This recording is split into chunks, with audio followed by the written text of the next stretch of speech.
Who can shelter the economy and markets from a pandemic? It's not clear. London. A version of this story first appeared in CNN Business's Before the Bell newsletter. Not a subscriber? You can sign up right here. Investors are looking to central banks and governments to stem the economic and financial fallout from the coronavirus pandemic. It's not clear if they're up to the task.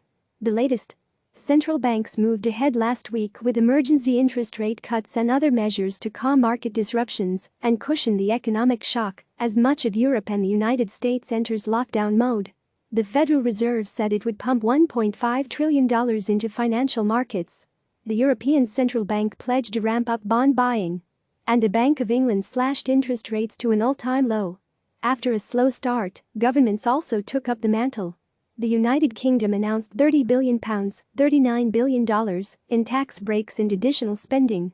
Germany earmarked €500 billion in guarantees for businesses and said it could provide more if needed, according to Reuters. In the United States, President Donald Trump declared a national emergency, and the House of Representatives passed a bipartisan legislative package early Saturday morning aimed at boosting testing and addressing concerns about sick leave.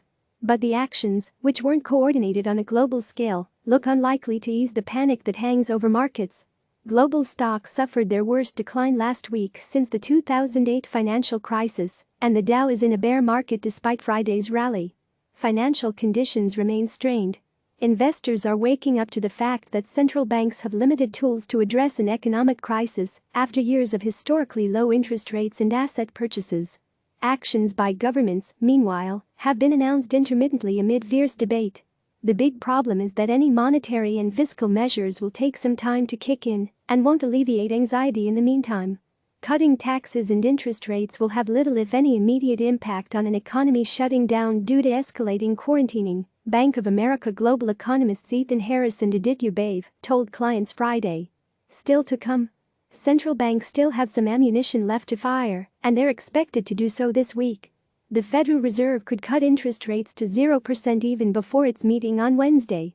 After years of negative interest rates, it's not clear how much the Bank of Japan, which meets Thursday, can do. In the meantime, expect investors to keep clamoring for a stronger response as extreme market volatility continues. The macroeconomic and financial condition risks remain broadly unchanged, and the need for a significant amount of policy accommodation remains unchanged as well, Morgan Stanley chief U.S. economist Ellen Zentner said in a note to clients Friday. Piles of corporate debt pose big risks to unstable markets. Companies have spent the years since the global financial crisis binging on debt. Now, as the coronavirus pandemic threatens to push the world into recession, the bill could come due exacerbating damage to the economy and feeding a meltdown in financial markets. Looking to take advantage of low interest rates, companies have rushed in recent years to issue bonds whose proceeds could be used to grow their businesses. Corporate debt among non-banks exploded to $75 trillion at the end of 2019, up from $48 trillion at the end of 2009, according to the Institute of International Finance. As the coronavirus spreads, touching off a plunge in oil prices and a collapse in travel and shutting factories from Italy to China, there is increasing alarm that companies in the energy, hospitality and auto sectors won't be able to make their bond payments. That could trigger a spree of ratings downgrades and defaults that would further destabilize financial markets and compound the economic shock. This certainly is another match being lit near the bonfire of corporate debt liabilities, Simon McAdam, global economist at Capital Economics, told me. There's definitely potential for systemic risk. What's happening? Investors became increasingly anxious about corporate debt in the past week as stocks sold off and crude prices nosedived. The ability to buy or sell securities in corporate debt markets has become much more difficult.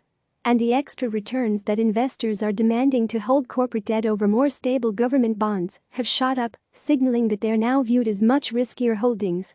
See here. Bank of America told clients on Friday that volatility had skyrocketed and outflows from corporate bond funds were at record highs. Up next. Monday.